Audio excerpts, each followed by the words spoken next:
বৌদি, বাবা, আরে কোথায় আছেন? অনিন্দদা চলে এসছে তো। যাক বাবা, বুয়া তুমি এসেছো, আমাকে বাঁচালে।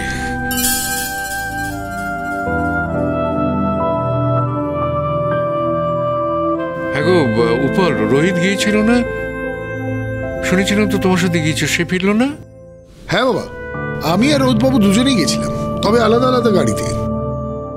আমি অনিন্দদাকে নিয়ে এলাম, রোহিতবাবু আসছে। ওমা, তুমি এসে গেছো, কেমন আছো? ভালো আছি, অনেক ভালো আছি। আরে বুয়া, বাবা তুই ফিরে এসেছিস। যাক বাবা যাক, ঠাকুর রক্ষে করেছে। আর আমি কিচ্ছু চাই না, আমি কিচ্ছু চাই না গো।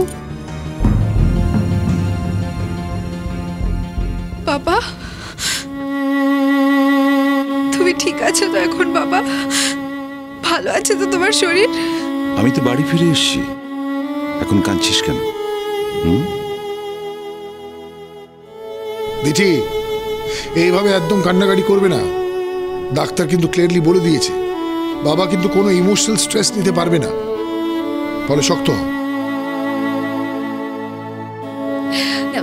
এ বাড়িতে থেকে সেটা তো সম্ভব না। এই বাড়িতে থাকলে তো টেনশন থাকবেই। আমার ছেলেকে আমি কোনো টেনশন নিতে দেবো না। বুয়ার ওপরের ঘরে থাকার ব্যবস্থা হয়েছে, আমার সাথে থাকবে। আমি আর বুয়া এক ঘরে থাকবো। বৌমা, তোমায় যা যা বলেছিলাম ঠিক তেমন ব্যবস্থা করেছো তো? হ্যাঁ বাবা, আপনি আমায় যেমন যেমন আদেশ করেছেন আমি তেমনই ব্যবস্থা করেছি। আমি যত ভাবি যে শান্ত হয়ে থাকবো, চুপ করে থাকবো, এরা না আমাকে চুপ করে থাকতে দেবে না।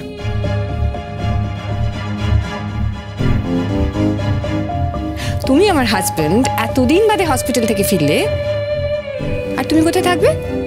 তোমার বাবার ঘরে উপরে। আর পাশের ঘরে কে থাকবে? তোমার ডিভোর্সের স্ত্রী।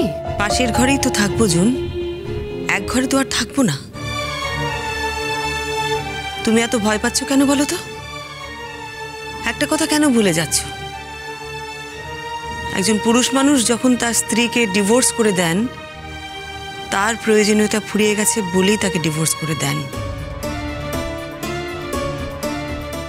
আর যখন আবার নতুন করে কাউকে বিয়ে করেন, তার প্রয়োজনীয়তা নিশ্চয়ই তার জীবনে আছে, তাই জন্যই তাকে বিয়ে করেন। তোমার এত চিন্তা করার তো কিছু হয়নি। আর মাত্র কটা দিনের তো ব্যাপার। বাবার কাছে থেকে ও একটু সুস্থ বোধ করলেই আবার তোমার কাছে ফিরে আসবে। মানে ডাক্তার যেরকম বলেছেন আমরা তো সেরকমই ব্যবস্থা করছি। তুমি মনে করছো যে উপরে থাকলে টেনশন হবে না, নিচে থাকলে টেনশন হবে? এতদিন তো তাই হয়েছে। হয়েছে না তোমার জন্য। তুমি যদি এ বাড়িতে না থাকতে তাহলে তো কিচ্ছু হতো না, কিচ্ছু হতো না কো। তুমি দেখতে আমার ছেলে না কত সুখে সংসার করতো।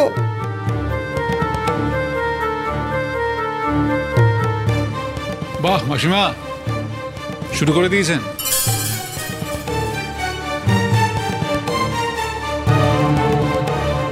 সময় নষ্ট করেন না মাসিমা। একটা কথা বলবো, কিছু মনে করবেন না।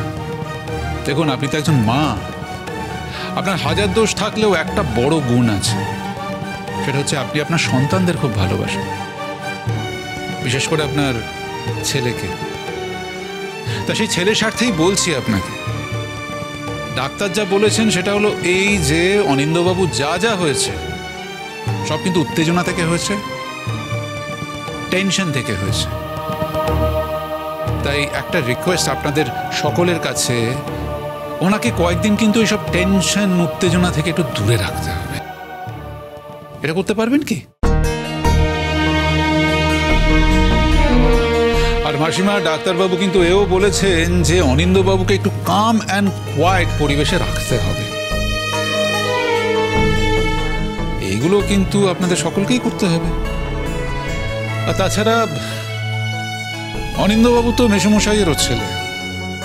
মেসোমশাই কদিন খুব কষ্ট পেয়েছেন, তাই বাবার কাছে ছেলে যদি 7 বা 10 দিনের জন্য থাকে, আমার মনে হয় কারো কোনো আপত্তি হওয়ার কথা নয়।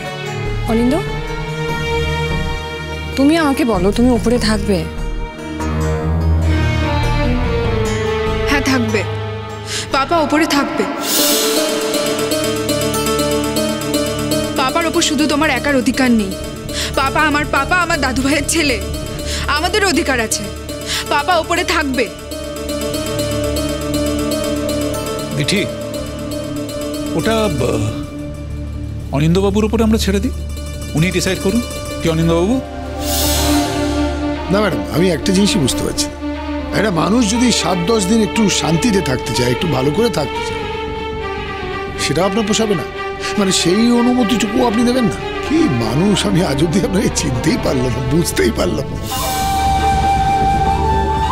রোহিতবাবু, আসলে বেটার হতো যেটা আমরা অন্য প্ল্যানটা করছিলাম, মানে অন্য জায়গায় রেখে দেওয়া, হয়তো একটা 5 স্টার হোটেলেই রেখে দিলাম। আচ্ছা বুয়া, তুই বল তুই কোথায় থাকবি? তুই তো বাবা আমার ঘরেও থাকতে পারিস, তোর বাবার ঘরে যে যেতেই হবে তার তো কোনো মানে নেই কো।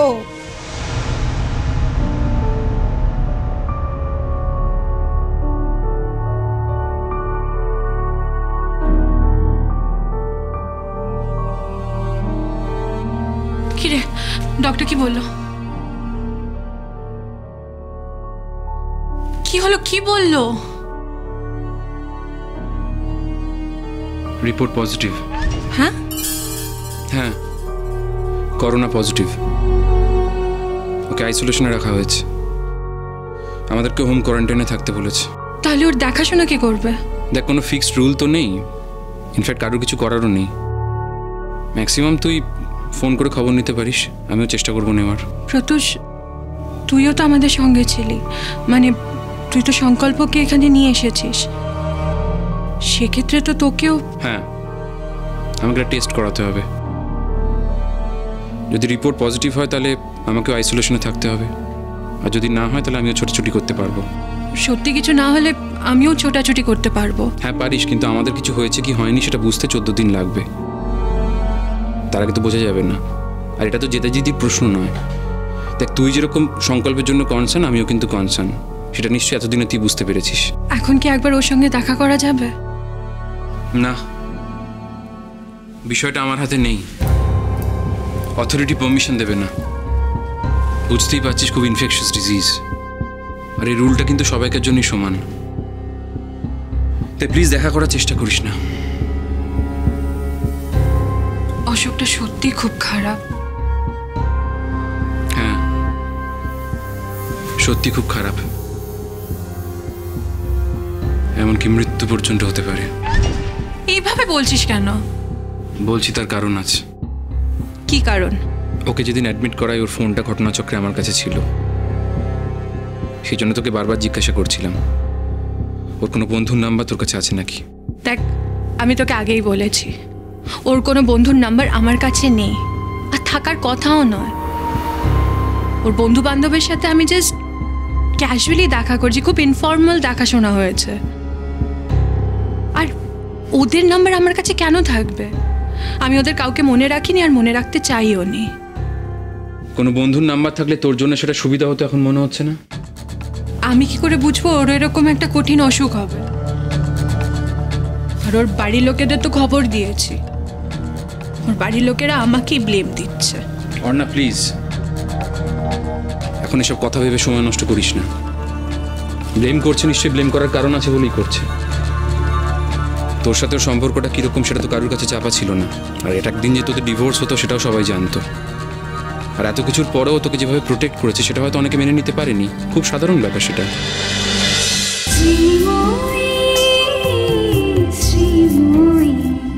স্টার জলসার প্রিয় শো দেখার জন্য সাবস্ক্রাইব করুন আমাদের ইউটিউব চ্যানেলে এবং আপডেটেড থাকার জন্য প্রেস করুন বেল আইকন। চলো চলো চলো চলো পাল্টাই।